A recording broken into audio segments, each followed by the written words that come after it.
Hi guys and welcome back to our channel Sharang and Sharvari. So today we have a very interesting topic with us and this topic was going on in Sharang's head for quite some time. So it is his topic idea today. And when he sat down with me to actually discuss this idea, I felt like it could be a great video. Of course, he was going to do it anyways, but I decided I would also join the bandwagon, I would say. So, without wasting any time, I will introduce the topic for today. That is why the modern civilization will collapse. And I think Sharang is the great person to start with it because he, has thought about it a lot. He has a lot of opinions that he wants to put out there. So the stage is yours. Well, I wouldn't say great, but yes, these are these. I'm the person to have these opinions, I suppose. And yeah, like this definitely is one of the most controversial things I'm about to say, and I have faced stiff opposition. And I actually asked Sharvari to be there because it's great to have someone to bounce off ideas on and see if my ideas hold merit. To counter me if she thinks I'm being a bit illogical or some things which I'm saying which don't make sense, so on and so forth. So that's why it's great to have her here. And the thing is, we rarely think of ourselves as a civilization, and we rarely think of ourselves as a modern civilization, right? But that is who and what we are, because a civilization is essentially defined as a group of people who have a collective sense of a shared identity, and they have shared customs, they have shared traditions, they have a shared sense of architecture, they have a shared clothing styles, they have a very unique thing. So let's say you look at ancient Egypt, ancient Japan, the way you identify them is by their architecture, their clothing, their custom, and the way they interact with each other. And if you are a person living in 21st century India and you're a person living in 21st century USA, you have way more in common with each other than you did with either of your ancestors. So for example, we live in these square houses made of concrete no matter where you go, right? No matter where you go, you're wearing these clothes most likely. No matter where you go, you're using smartphones. No matter where you go, you have uh, cars and roads, and because the modern world, with all its brilliant science and technology, has forced a level of standardization on us which is unforeseen. So let's say you went to Japan, and let's say you are not able to see the people there, right? In the sense that you are not able to look at them and say, okay, this is Japanese. You would not be able to tell that you're in Japan because the clothes, they wear suits, they have like skyscrapers just like you have in New York, so on and so forth. So this is what I mean by the cultural homogenization and standardization. Whether it's good or bad is completely objective. Personally, I would love to wear the clothes of my ancestors, and it feels a bit weird to wear European clothes to work. I wish I lived in an India where I could wear a kurta pajama to work, because for the Indian weather, those clothes make much more sense. Yeah. But for some reason, we have to wear European clothes to appear formal.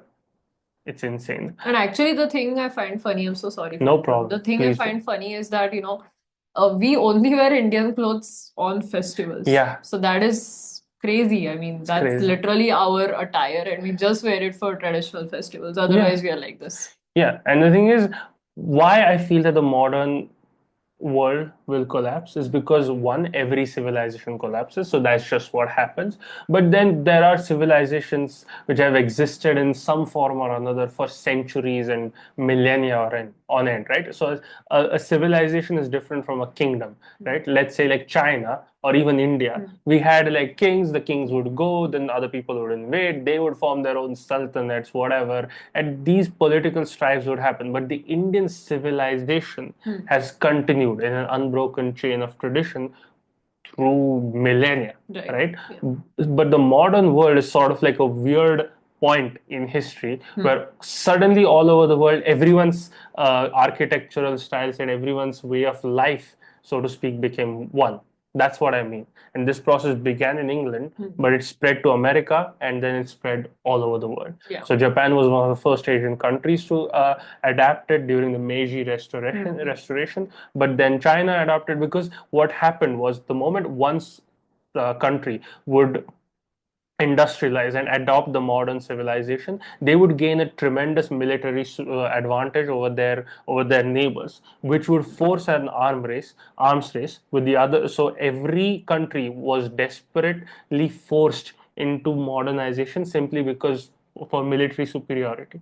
Hmm. Because So, yes. why would you like? What would you say are salient points that you would like to make on this? And why exactly do you think this will happen? Okay, so the first point is like every country was forced to become that way. All civilizations at one point Hmm. tend to fall due to a variety of Yeah. reasons. But the main reason is because the modern world, for all its glory, technological advantage, everything, does not create conditions where human beings can flourish and thrive.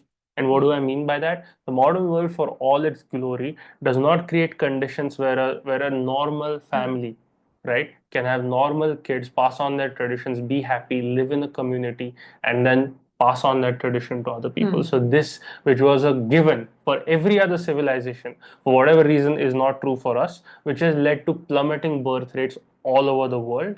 And they have reached a point where it's no longer sustainable. Yeah. And the means of production will collapse. Furthermore, what modern civilizations or what modern civilization has required is usually you have an agrarian society. When it's forced into industrialization, essentially all people who are working in fields are forced to migrate to factories, right? Then the economy transforms from an agrarian economy to an industrial economy. It becomes, that nation becomes an industrial powerhouse. In order to do that, it has to take its agrarian workforce and cram them into these factories. And these factories are incredibly dehumanizing in terms of their conditions, right? Factory workers are treated like garbage. That's a different story altogether. But they're forced to live and work in these overcrowded cities, and these cities, they become often, and this is true for every city, in almost every city in the world, cities tend to be have much more crime, they tend to have much more strife, they also tend to have much more prosperity, right? But they tend to have more economic inequality, they tend to have lower sense of community. And one thing is common: every city becomes a population sinkhole. It has, every city has a lower birth rate as compared to the countryside. So what happens? You create a society which is based on an industrial civilization. The birth rate is begin to collapse. Similarly, the people's standard of living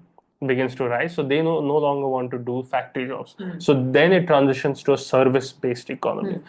Because you find some other country who will do the industrial jobs for cheaper, so you ship those there.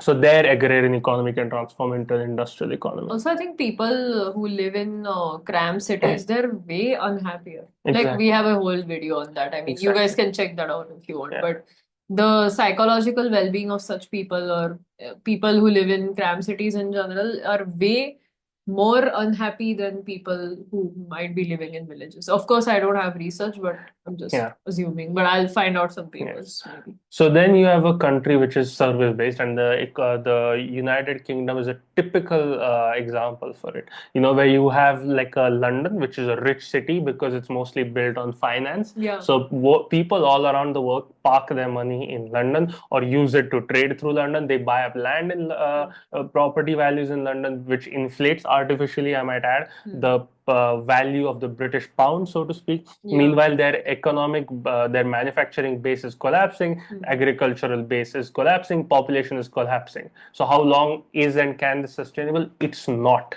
It's not. Like, I personally lived there and I saw these things happening in front of my eyes, and I was like, okay, India's way better. And it's not just happening in the UK. This is happening in Germany. Yeah. This is happening in South Korea. This is happening in Japan. This is happening in societies which have nothing to do with each other. Exactly. But they're behaving in exactly the same way. And It shows a trend. the crazy thing is it's happening in Indian urban cities as well. Yeah. So people may think of India as this crazily, that people in Indian cities are just breeding like crazy. That's not true. People in Mumbai and Delhi metros are not having kids at all, and they are not happy. They are miserable, like they're just crammed into a cage, as we had said in our previous videos, and this is not sustainable. So one day it will collapse, and the main reason, right, and this is, like, I feel a bit uncomfortable speaking about this because I'm talking about it from my intuitions and I'm not that good at it. But the modern world lacks a soul. What do I mean by that? Right? That human beings, we are not animals. Like, not even animals, we're not machines. Right? In the modern world, which with its machines, tried to have a theory where it treated human beings as machines as well. Yeah. Right? We're crazy monkeys who are designed to walk 15, 20 kilometers per day, run after gazelle, throw a spear into the sky, kill it. You know, we are designed to beat someone to death with our bare hands. We're designed for sex. We're designed for crazy things, which make us feel alive, which make us feel like there's a point to life. We're designed for to worship God, honestly speaking. And every modern civilization, even though they may not be avowedly atheistic, the importance of religion in that society declines. Yeah. And whenever there's a decline in the religion, there's a concurrent decline in meaning. So you can be you can be the richest person in the world, right? But your life needs to feel like you need to feel like there's a point to life. You need to know that there's something beyond just yourself. And you look at the modern world, all the buildings are just boxes. There's no beauty in the architecture. There's no God. There's the thrill of combat that men feel is not there. you know Sex has become almost like a transaction. Basically, what I think you mean to say is that things become very, I would say, like, Robotic. yeah. Yeah. That's a great way to put it. Yeah. That's true. And somewhere like you go to all these cities in Europe. So I mean, things were there before.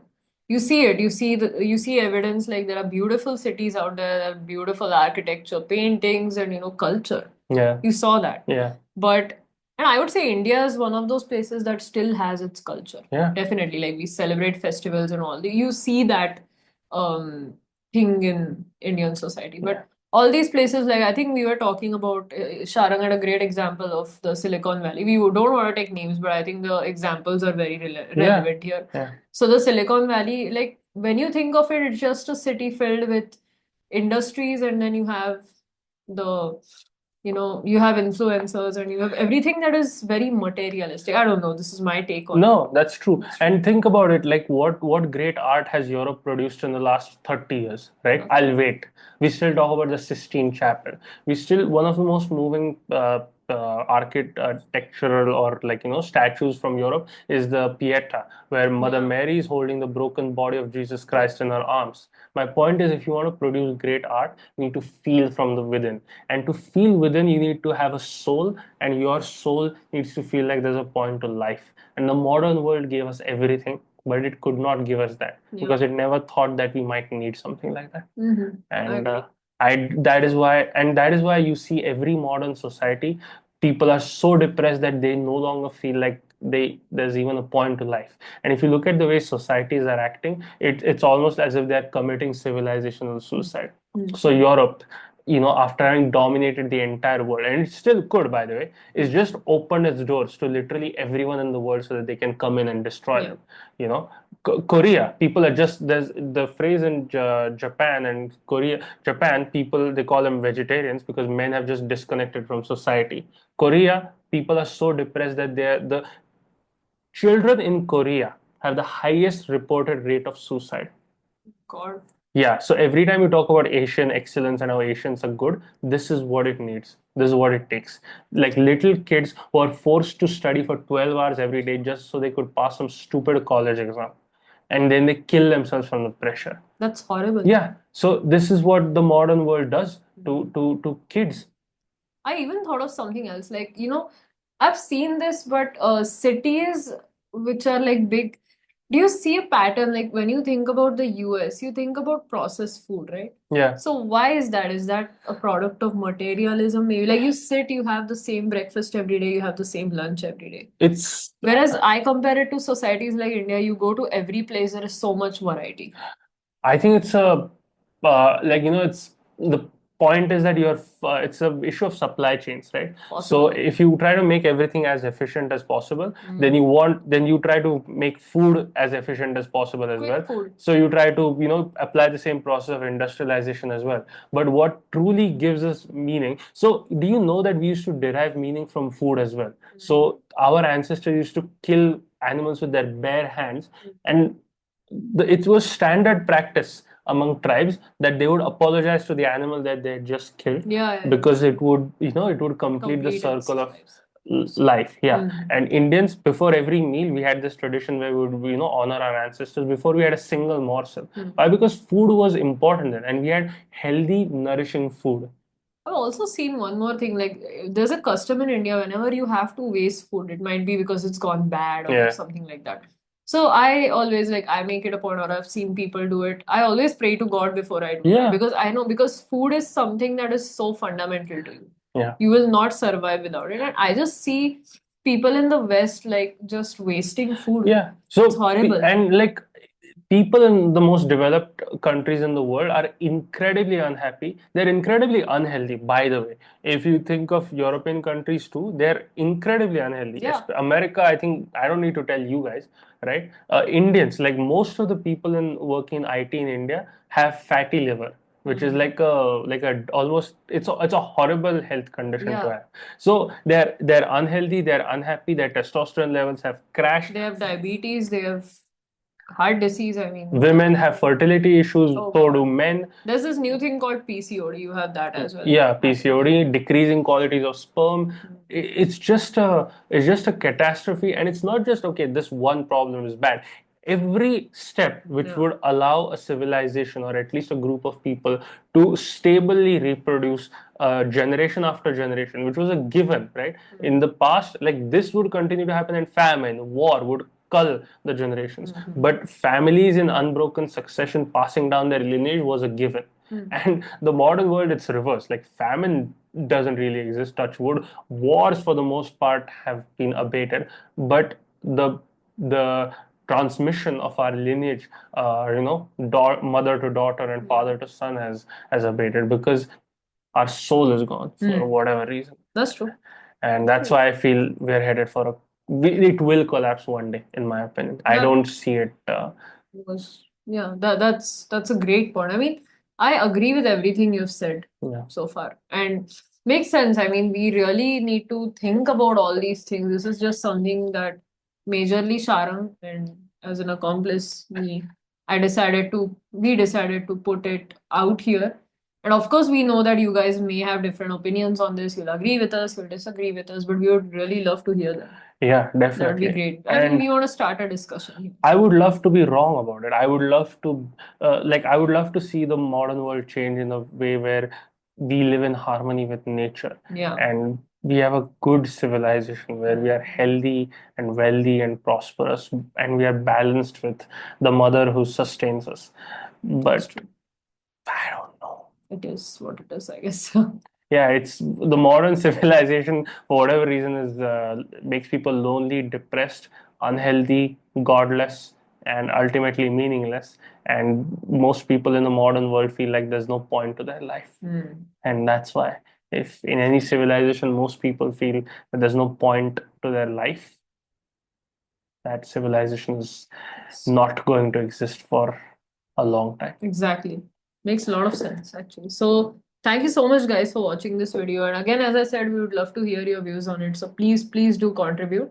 And also, do not forget to like, share, and subscribe to our content on YouTube. We love that you're engaging with it. We love that you're, trying to comment on it. And we see all the likes, and we just feel so happy that, that our content is being appreciated. So, thanks, guys, and can't wait to see you in the next video. Thank you.